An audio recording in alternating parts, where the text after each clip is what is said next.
네, 오늘은 제2계명입니다. 35주입니다.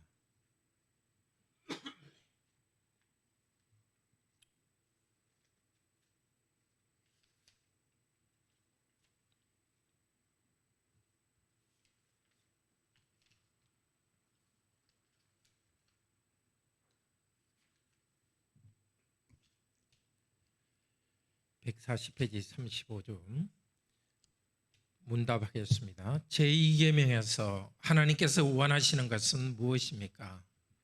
어떤 형태로든 하나님을 형상으로 표현하지 않는 것이고, 하나님이 그의 말씀에서 명하지 아니한 다른 방식으로 예배하지 않는 것입니다. 그렇다면 어떤 형상도 만들면 안 됩니까?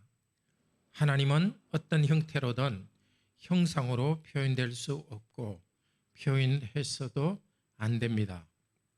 피조물은 형상으로 표현할 수 있으나 그것에 경배하기 위해 또는 하나님께 예배하는데 사용하기 위해 형상을 만든 거나 소유하는 일은 금하셨습니다. 그렇다면 교회에서는 평신도를 위한 책으로서 형상들을 허용해서도 안 됩니까? 그렇습니다. 우리는 하나님보다 더 지혜로운 채 해서는 안 됩니다. 하나님께서는 그의 백성들이 말 못하는 우상을 통해서가 아니라 그의 말씀에 대한 살아있는 강서를 통해 가르침 받기를 원하십니다. 네, 제2계명에서 원하시는 것은 하나님께서는 하나님, 이것이 하나님이다 하면서 어떤 형상으로 하나님을 만드는 것을 원하지 않습니다. 또 하나님이 말씀에서 정한 방법으로만 예배해야 됩니다. 보통 조각은 만들 수 있죠. 그렇지만은 이것이 하나님이다 하면서 만들어서는 안 됩니다. 98문의 평신도를 위한 채 그렇게 따옴표를 한 것은 이 로마교에서 그렇게 말했습니다. 평신도들은 설명해도 잘 모르니까 그냥 그림을 그려가지고 이게 하나님이다. 삼위일체 하나님을 설명할 때도 그냥 이렇게 그림으로 그려놓고 이게 삼위일체 하나님이다 하고 해달라는 것입니다. 근데 그것도 옳지 않죠. 하나님께서 말씀으로 하더라고 했으면 그냥 그림으로 형상으로 그렇게 해서는 안 됩니다. 네, 그러면 교재를 보면서 함께 보도록 합시다. 자, 제1계명은 나 외에 다른 신을 내게 두지 말라. 그것은 누구를 대상으로 경배해야 되는가? 삼일체 하나님만 경배하라는 대상에 관한 것입니다. 제2계명은 너를 위하여 새긴 우상을 만들지 말고, 그것은 어떻게, 즉 어떤 관원의 방법으로 예배해야 될지를 가르칩니다. 하나님을 눈에 보이는 모습으로 그리지 말고 하나님께서 명한 대로 우리는 예배해야 됩니다. 신명기 4장 15절 16절 이렇게 되어 있습니다. 같이 읽읍시다. 여호와께서 호렙산 화염 중에서 너희에게 말씀하실 때에 너희가 아무 형상도 보지 못하였은즉 너희는 삼가라. 깊이 부패하여 자기를 위하여 아무 형상대로든지 우상을 새겨 만들되 남자의 형상이라든지, 이렇게 하나님께서 시내산에 나타나실 때에 독수리 모습으로 나타날 수도 있었습니다. 그리고 너희는 독수리를 만들어서 나를 섬기라 하고 말할 수도 있었습니다. 그렇지만 하나님께서는 아무 형상이 없이 오셨습니다. 처음 하나님께서 백성들에게 올 때도 그렇게 오셨습니다.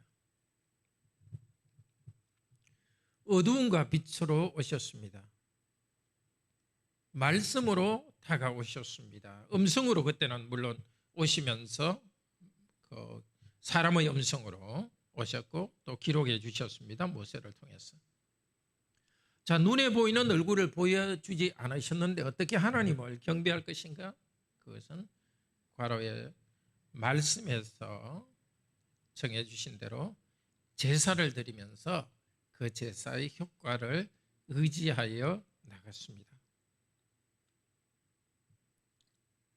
하나님이 정한 방법대로 우리 하나님은 그분이 스스로 계시는 분이고 또 우리가 경배하는 것도 하나님이 정한 대로 하는 것입니다. 너를 위하여 우상을 만들지 말라 하고 말하고 있습니다. 금송아지 우상을 생각해 보십시오. 이스라엘 백성들은 광야에서 금송아지 우상을 만들면서 뭐라고 이야기했죠? 아론이 이것이 너희를 애굽에서 인도하여 낸 신이다 이렇게 말했습니다. 그들은 이 금송아지를 만들 때 금송아지를 섬긴다고 생각 안 했습니다. 하나님께 예배할 때 금송아지를 통해서 예배한다고 생각했습니다. 그 예배의 방법이 잘못됐죠. 자, 금송아지로 표현한 이유는 물론 이집트의 영향이 있죠. 그렇지만 그 이유는 하나님은 힘이 있고 물질을 축복하는 분이니까 송아지의 모습으로 나타냈습니다. 예. 손은 힘이 있죠. 또 소가 일해서 풍요를 주죠. 금송아지, 즉 힘과 물질을 사용해서 하나님을 섬기면은 하나님은 점점 잊어버립니다. 처음에는 하나님을 섬긴다 하는데 점점 잊어버립니다.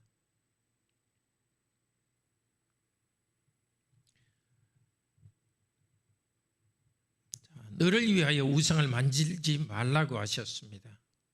자기를 위해서, 그게 강조되죠. 자기의 과라원의 행복을 위해서 우상을 만들어서 사람들은 하나님을 섬깁니다. 켈빈 선생이 말했습니다. 사람의 마음은 우상을 섬기는 공장이다. 근데 사람들은 눈에 보이는 우상, 옛날처럼 돌이나 또 금이나 이런 것으로 우상을 만들지 않아도 보이지 않는 것으로 우상을 만듭니다. 돈이나 명예, 마음의 안정, 그것을 위해서 하나님을 섬기면 처음에는 그 복을 얻기 위해서 하나님께 기도하고 섬깁니다. 그렇지만 갈수록 하나님은 잊어버리게 됩니다. 돈과 명예, 행복, 마음의 안정, 친구들의 인정, 그것을 얻기 위한 수단으로 하나님을 섬기게 되는 것입니다. 정말 우리에게 있어서는 어떤 것을 우상으로 만드는지, 하나님을 섬긴다고 하지만은 사실은 다른 것을 하나님처럼 섬기고 있지는 않은지, 하나님께서는 우리가 행복주의가 아니라 하나님이 정한 방법으로 예배하기를 원하십니다. 눈에 보이는 우상을 만들고 섬기는 것을 금하신 이유는 마음의 과라원의 행복주의 동기로 하나님을 섬기는 것을 금지하기 위해서입니다. 하나님이 정하지 않은 방법으로 하나님을 섬기다가 하나님 아닌 다른 신을 섬깁니다. 정성 들여서 하나님 이것 주세요 하고 하나님께 말하지만은 속으로는 자기 행복을 위해서 하나님과 관계없이 단순히 자기 행복을 위해 기도하면은 탐심입니다. 탐심은 바로 과라원의 우상숭배입니다. 탐욕으로 기도하는 것을 하나님께서는 듣지 않으십니다. 하나님께서는 아십니다. 우리가 자기 행복을 위해서 우상을 만들어 섬기는 것을 하나님께서는 아십니다. 그래서 보이는 형상이 없이 하나님 그분에게만 집중하도록 하셨습니다. 하나님을 하나님으로서 섬기도록 하셨습니다. 하나님께서는 우리에게 오실 때 언약의 말씀으로 오셨습니다. 그 말씀으로 오시고 그 말씀을 통해서 섬기도록 하셨습니다. 말씀을 순종하고 하나님이 정하신 제사 제도로 하나님께 나가게 하셨습니다. 구약의 제사 제도가 이루어진 것이 바로 우리 주 예수 그리스도죠.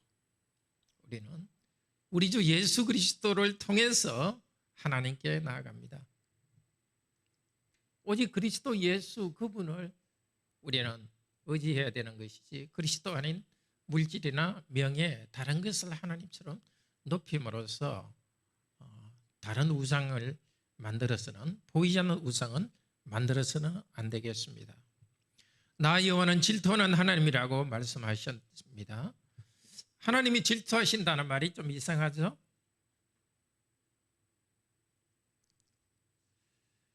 너를 위하여 새긴 우상을 만들지 말라 이렇게 하시면서 나 여호와는 질투하는 하나님인즉 아버지의 죄를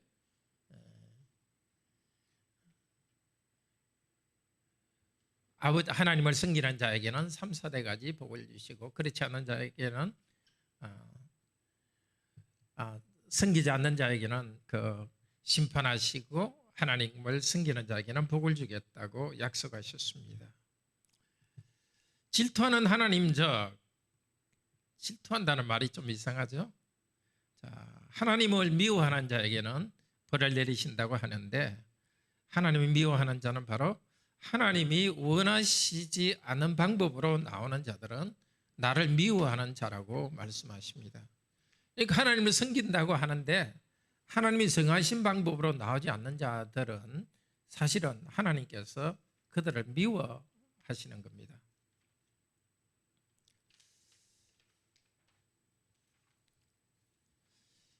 하나님께서 질투하신다는 말이 좀 이상하지만 사실은 하나님께서는 자기 백성들을 너무 사랑하십니다. 사랑하는 사람에게는 질투합니다.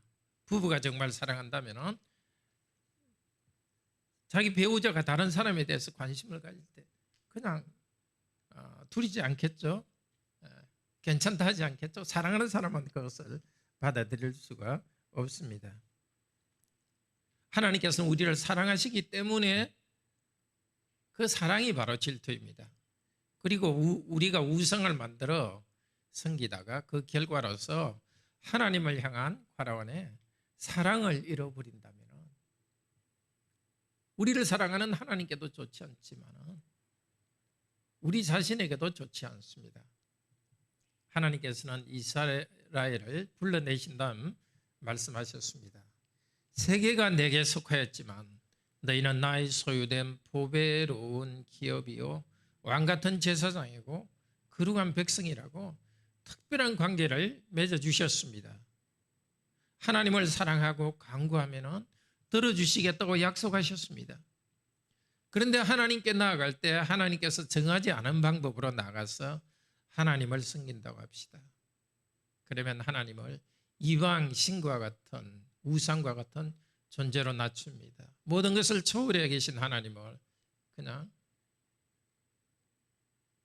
눈에 보이는 물질의 한 부분인 것처럼 그렇게 만든 이방 우상과 같이 만드는 것은 하나님을 낮추고 무시하는 것입니다. 하나님과의 관계를 깨뜨리는 것입니다. 이스라엘 백성이 하나님을 경건하게 섬긴다고 하면서도 금송아지를 만들어 섬기려 했을 때에 하나님께서는 질투하시는 하나님이라 하시면서 백성을 죽이려고 했습니다. 그때 모세의 중보 기도가 백성을 살렸습니다. 예배의 방법이 참으로 중요합니다. 우리에게 하나님은 우리가 하나님이 말씀에서 정한 방법대로 순종하여 예배드리기를 원하십니다. 잘못된 방법으로 드리고 잘못된 동기로 예배를 드리면서 하나님은 사랑이 많으신 분이니까 괜찮다. 너무 자기중심적이죠. 과라원의 자기중심적인 것이 바로 죄의 핵심입니다. 하나님께서는 자기중심적인 사람에 대해서는 자기중심적으로 하나님께 나오는 자에 대해서는 너는 나를 미워한다고 하시면서 벌하시겠다고 하셨습니다. 레위기 10장에 나오죠. 제사장 나답과 아비후가 하나님께 제사 드리러 나오면서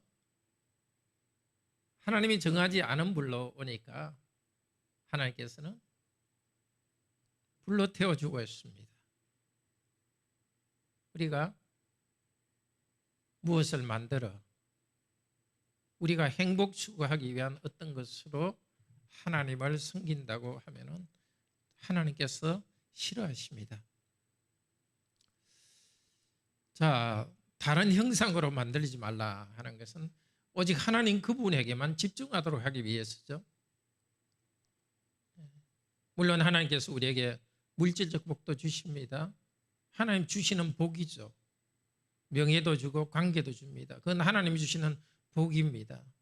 하나님이 주시는 복을 하나님으로 생각해서 그것에 우리의 온 생각이 집중되면 사실은 하나님께로부터 우리는 멀어집니다. 기도는 하나님이라고 하지만 하나님이 듣지 않으시고 우리도 하나님을 향해서 기도하지 않습니다. 자, 우상을 만들 때는 하나님을 무시하는 것이기도 하지만 사실은 우리 자신을 또 좋지 않게 생각하는 것입니다. 왜냐? 자, 하나님께서는 하나님의 영광을 나타내는 수단으로서 괄호 안에 사람을 하나님의 형상으로 만들었습니다. 이 계명에서 너는 아무 형상이든지 만들지 말라 이렇게 할 때 그 형상은 바로 하나님께서 창세기 1장에 있는 하나님께서 사람을 하나님의 형상으로 만드시고 그것과 같은 말입니다. 이미 하나님께서는 눈에 보이는 하나님의 형상을 만들었습니다. 바로 우리가 바로 하나님의 형상입니다. 하나님을 경배하는 우리를 통해서 하나님께서 자신을 나타내십니다. 아무 형상이지 만들지 말고 거기서는 우상이죠.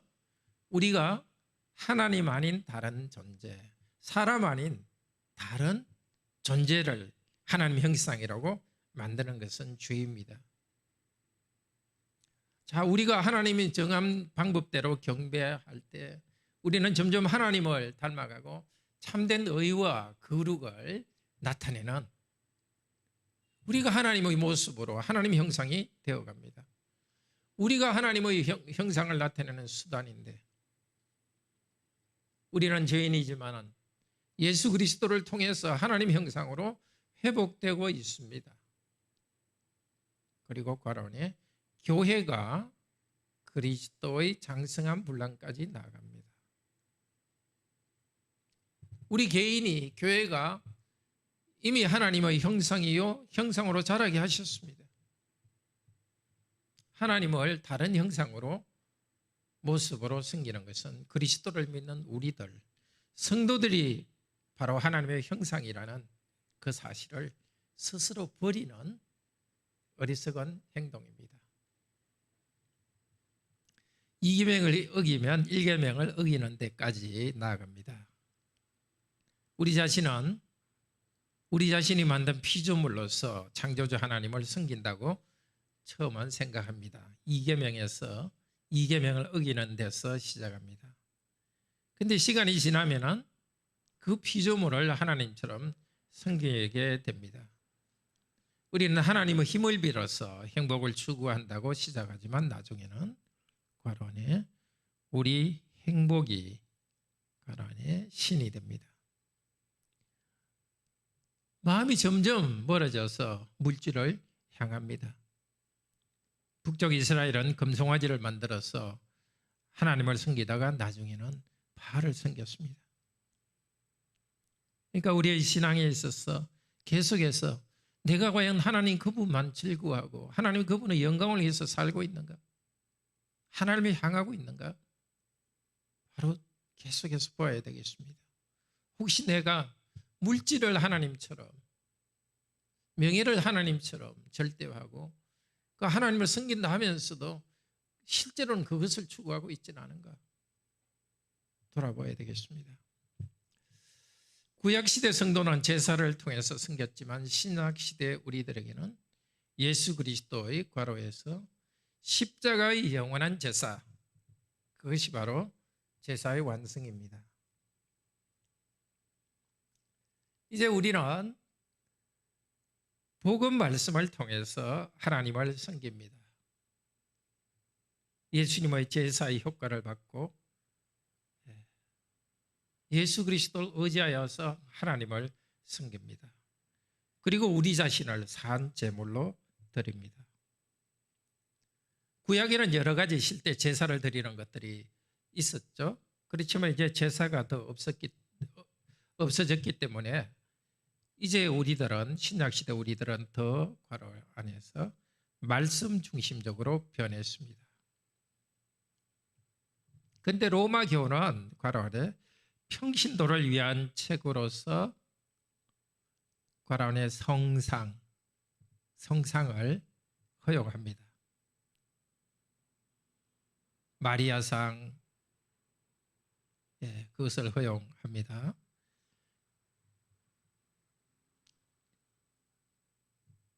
중세의 그 민간 신앙에서는 어머니를 통해서 그 신에게 빌면은 신이 잘 듣는다, 그런 그 민간 신앙이 있었습니다. 그런 신앙을 교회로 가져와서 마리아에게 기도하고 또 마리아 신을 만들었습니다.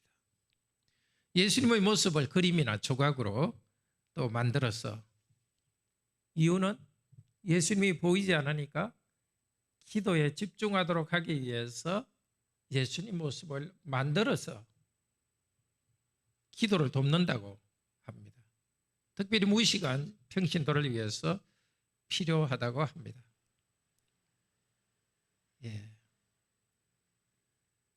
예수님 모습을 통해서 하나님을 섬긴다 하지만 결국은 눈에 보이는 그 모습, 그 안에 진짜 예수님이 있는 것처럼 생각하게 됩니다.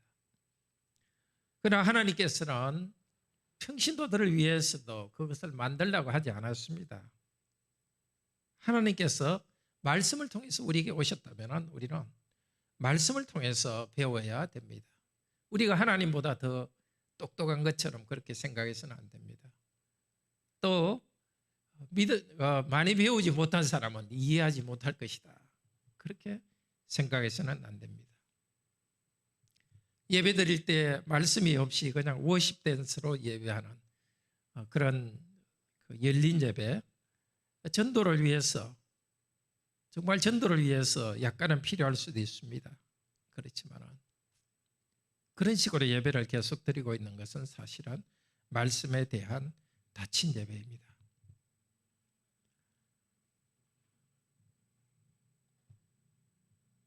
우리는 과란에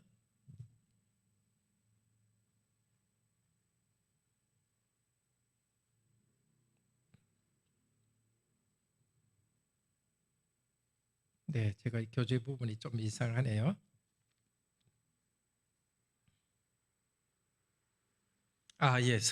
성경도 마찬가지입니다. 성경을 통해서 하나님을 만나는데 성경의 문자 그 자체만 가지고 있으면, 그리고는 하나님에 대한 경건이 없으면 그 지식도 우상이 될 수 있습니다. 그런 분 보죠. 굉장히 성경은 많이 아는데 정말 하나님을 향한 경건은 적은 사람들 봅니다. 아주 극단적인 경우는 신학교, 일반 대학의 신학교에서 가르치면서 하나님을 향한 믿음이 전혀 없는 사람, 그들에게는 지식이 우상입니다. 우리는 정말 말씀대로 예수 그리스도의 십자가의 제사를 의지하여서 하나님을 경배하도록 합시다. 그렇게 경배하는 것은 손에 잡히는 것이 없습니다. 눈에 보이는 우상을 통해서 하면 사람이 보기에는 잡히는 것이 있습니다. 또 하나님을 물질로 생각하면 내가 물질 얼마 축복받았다, 이런 식으로 해서 눈에 잡히는 게 있습니다. 그러나 하나님께서는 이 모든 것을 초월하시는 분이십니다. 초월하신 분을 아주 구체적인 어떤 눈에 보이는 것으로 만들지 않고 오직 하나님께서 주신 말씀으로 경배하도록 합시다. 그것은 사실은 하나님의 은혜만 의지하는 것입니다.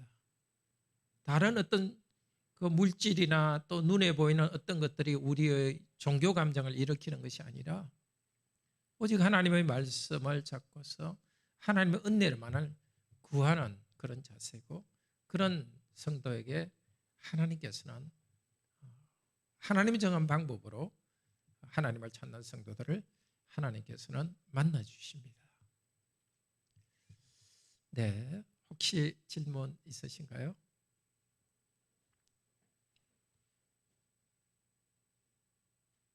네, 심연행전에 예. 음소거하시고, 예. 소리가 안 들립니다. 잠깐만요. 잠깐만 소리가 들리는데요. 잠깐만 기다려 주십시오. 이쪽에서 좀 소리 나도록 좀 해야 됩니다. 한번 말씀해 보시겠어요? 지금? 잠깐만요. 제가 혹시 그걸 가져와서 할까요?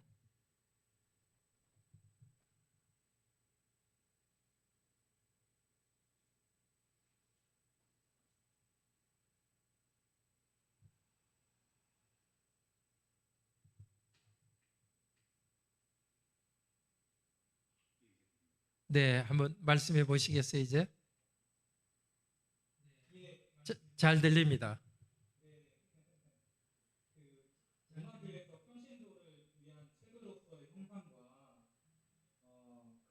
어린이를 위한 책으로서의 어떤 그림 형상의 차이에 대해서 좀 구분할 수 있는 핵심적인 차이가 어떤 것이 있을지 궁금합니다.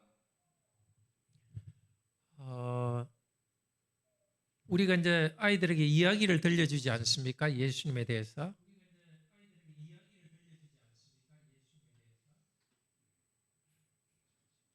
잠깐만요. 메아리가 계속 나와서.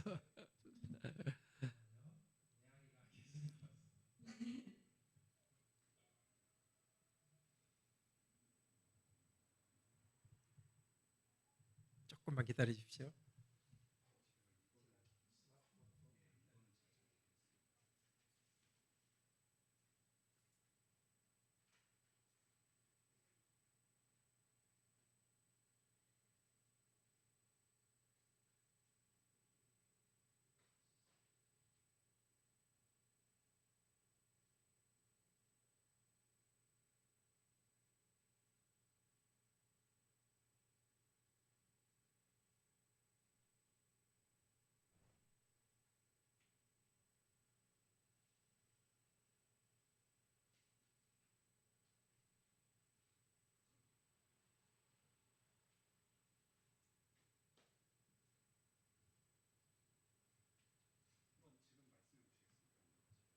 네.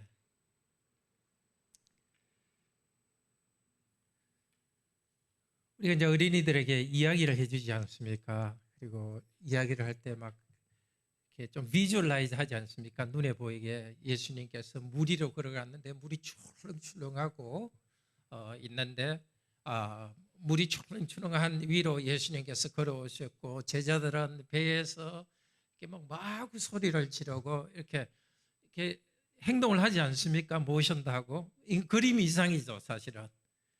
그림보다 더 이렇게 하는 행동이 모션도 하고 그렇게 하죠. 그러니까 그림도 있지만은 그림보다 더 우리가 또 이야기할 때는 더 행동도 하고 상상을 일으키죠. 그러니까 우리가 성경을 읽을 때도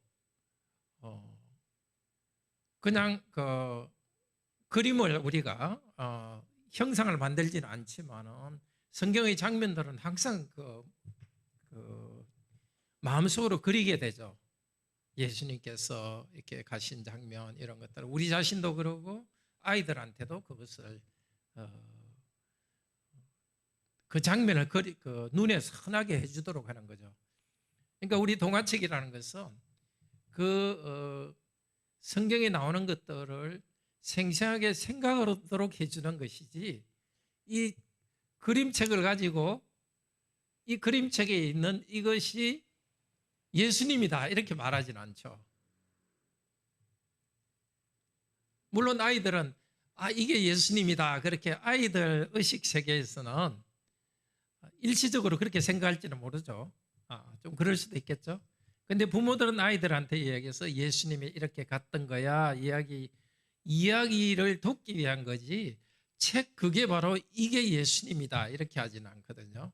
그리고 책에 있는 예수님에 대해서 절을 한다든지 그렇게 하지 않죠. 그림 그 자체가 예수님이라고 말하지 않고 또 그 그림에는 절하지 않죠.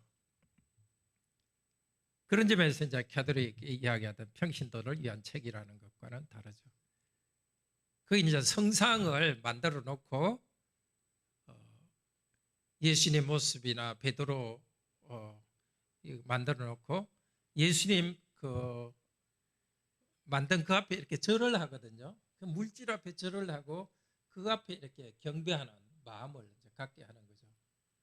그래서 그 만든 대상하고 경건을 일치시키면은 우상 형상이 되는 거고, 그다음에 그것을 통해서 하나님께 향하도록 하면은 그것은 제2계명을 어기는 것이라고는 할 수 없죠.